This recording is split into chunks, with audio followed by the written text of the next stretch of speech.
Hi all. Today I'm going to tell you something as how to establish a strong relationship with someone who is going to transform our life and who is going to bring us utmost happiness. Who is that someone?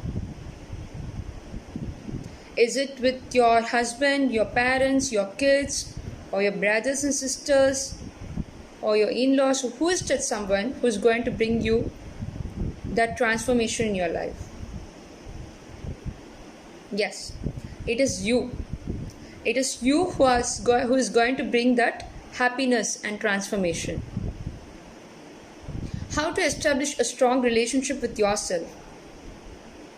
Two things are there. First, you have to nurture your body, you have to nurture your mind. What is nurturing your body means? We can establish a relationship with our body by eating right food and by exercising. Then the second thing, how to establish your relationship with your mind. That is what I am going to tell you today. So, our mind, what is our mind? It is a complex part of our body which processes so many things. It has so many emotions. It helps us to feel, it helps us to perceive a lot of things, it helps us to emote, it helps us to it has lots of ideas in our mind. So our mind is keep on working every minute. You know something which is very interesting? An average human per day has 70,000 thoughts, around 70,000 thoughts in his or her mind. And per minute, it is going to be 50 thoughts. And per hour, it is going to be 3,000 thoughts per hour. Such a complex part, no? We are making our mind to do lots of work inside us. We are putting so many thoughts inside our mind which we can't control. If we try to control also, we'll get some thoughts. Few people, why few people? You can take me as an example. While I do meditation also, I keep getting some random thoughts sometimes. I try to control those thoughts. I try to suppress my thoughts and I go for meditation. But it is quite natural in getting those thoughts. So that how to control the thoughts and meditation, those things is a higher form of mind representation. We'll see that later. Now coming to the thoughts thing. So we have so many thoughts in our mind, right? So in that, those thoughts can be categorized in two ways: positive thoughts and negative thoughts. Positive thoughts. You know, positive thoughts means like having positive approach towards life, being optimistic. And negative thoughts means having negative, all kind of negative stuffs, like being easily influenced by the surroundings and putting all the negative things in your mind, which is called as pessimistic approach. So what is a positive thinking can do to your body? Mind is connected. Mind and body are both connected together. So when we have a positive thinking in our mind, it eventually has an effect on our body. So what does a positive thought can do? It can help us to have a healthier life. It can help us build our immune system. It can make us be capable of coming back from our injury or illness, getting back sooner, come back to normal sooner. It helps to reduce our stress level. It helps us to reduce our depression. We won't get into depression at all. It helps us to have a clarity of ideas and everything, the positive thoughts. It helps us to have a longer lifespan. In contrast, what about negative thoughts? What can it do to our body? It can suppress your immune system. It can make you feel weak. It won't let you to come back from your illness or injury, recover from your illness soon. It takes lot of time for you to come back. It will create stress levels. You will get into depression, and most importantly, you will have all kinds of diseases like cancer. Research has shown that few cancers are because of the negative thoughts or stress in our mind, like colorectal, lung, ovarian, breast. These cancers are happening. Heart diseases, diabetes. So all these are contributing to a bad health condition. So the negative thoughts. First, let us always have a positive approach. We'll get into the positive thought. How to get positive thoughts in our mind. It's natural. Everyone has a negative thought in their mind, but it should be controlled. It should be replaced by a positive thought, so that we can be hale and healthy. The first thing, how to have a positive approach in life. First and foremost thing is have gratitude. How many of us are practicing gratitude in our daily lives?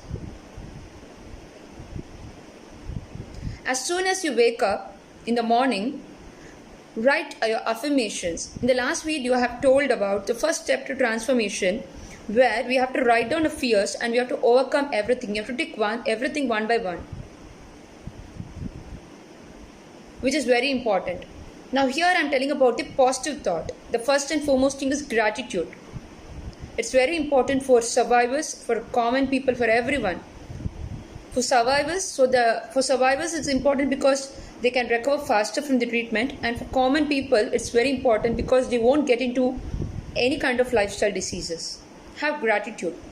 Write down the things you're grateful for as soon as you wake up. Have a gratitude journal.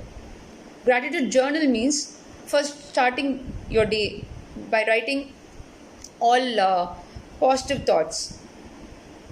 What all your gratitude for. First and foremost thing, you have to be gratitude that I got up from my bed today morning. Still, there are many people in this world who are not getting up from their bed in the morning. They are dead in their beds itself. While they are awake, while they are sleeping itself, they die. But we are grateful. We should be grateful that we are awake in the morning. So write down that first. Write down that I am gratitude. I am grateful to God, and I am grateful especially to my body. I thank my body for making me awake today. I immensely thank my body for having proper eyes to see beautiful things around me, for having ears for listening, for having hands writing, for cooking, for doing all such works, for legs for walking, for a mouth, for a voice I have so that I can speak. We have to be grateful. You have to write down everything. This is how the day has to start. And the next thing is, in the gratitude journal, next comes today, where we are going to write down the challenges what we have faced today. For example, if we have faced a challenge in our office where we are not able to deliver a product on time, write down that as a challenge and what lesson you learned out of it. So like that, throughout the day, whatever challenges you are facing and whatever results, whatever lessons you have learned and whatever steps you have taken to overcome that, write down it. That is the second part of gratitude journal. Third, thank the people around you for helping you. For example, thank your husband for helping you in your work, for thanking your kids for their cooperation, letting you work, to your parents, to your friends, to your colleagues, everyone around you. Thank them. Last thing, before getting into bed, again write a gratitude list of thanking to God, like whatever I got food today, I'm thankful for that. I'm able to wear dress today, I'm thankful, gratitude for that. I'm able to do lots of work today, gratitude for that. So keep writing, let the list be, gratitude list, let it get increased so that the negative thoughts will disappear from your mind. That is one thing. And then surround yourself with people who are positive, like maybe your friends, your colleagues, your relatives, or your whoever it is, or your mentors, surround yourself with positive people so that they will have a positive influence on your life. Humor. The best gift given by God is humor. Try to laugh, try to smile as much as possible. If you're having a bad situation, convert it into humor and laugh at it.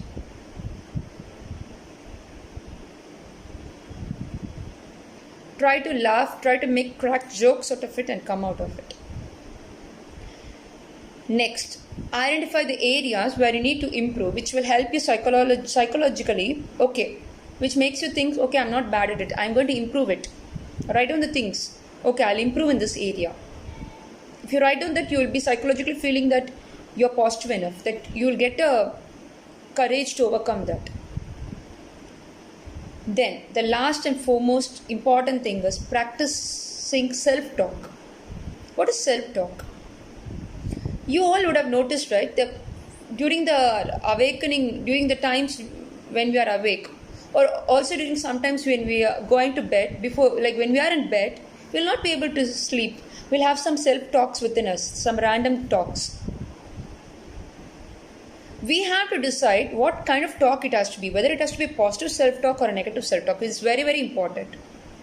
If you have positive self-talk, it is going to improve our health condition, it's going to make us optimistic, and it's going to help us solve many obstacles, challenges in our life. If you are having negative talk, otherwise called as rumination.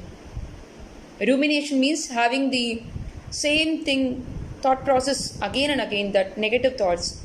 Few negative thoughts keep on popping again and again, which will not let us to sleep also. It is called ruminations, which is very bad for our health, which is very bad to our mind. It will not let us to, it will increase our stress level. So practicing self-talk is very important. What is practicing self-talk? For example, if I'm getting a thought like, if when I'm driving in a traffic, I'm having a thought like, oh, what am I driving? I'm not driving well. I'm driving very slowly. I'm not able to drive properly. What am I doing? Like this kind of thought is going to put us down. Immediately convert it towards positive thought. Oh great, I am driving far better today than last year, than last month. I am driving far better. I have improved a lot on myself. I have a license. I am able to drive alone. That's a great thing. Like that, you convert it to a positive self-talk. It will have a greater impact on your energy levels as well. Give a pat on yourself. Appreciate yourself for everything you do, which is very important. So these are some of the things which I thought of sharing with you today, because mind is a very important tool which will help us to lead a life of satisfaction, lead a life of fulfillment, and transform us. I am going to start a mind transformation journey in this week, a 30-day challenge where all of you are welcome to participate. In the social media, I'm going to start. When we do something alone, we'll not be able to do that. We'll not have the right mindset to do. We'll feel bored, or we'll feel lethargic. We'll have all these kinds of emotions. But when we do it as a group, it will have a greater impact. I have practiced it, so I'm telling. So let me also join you along with you to do the mind challenge. When we do it as a community, we all can motivate each other, we can all inspire each other, and we can improve ourselves. So, now who is going to participate? Who is ready to participate with me in the mind challenge? Are you ready? Are you ready to transform your lives? Keep watching my videos. I'll be posting in social media about this challenge. Do follow me and let us all join together and transform our lives. If you like my video, please do like, share and subscribe. Thank you.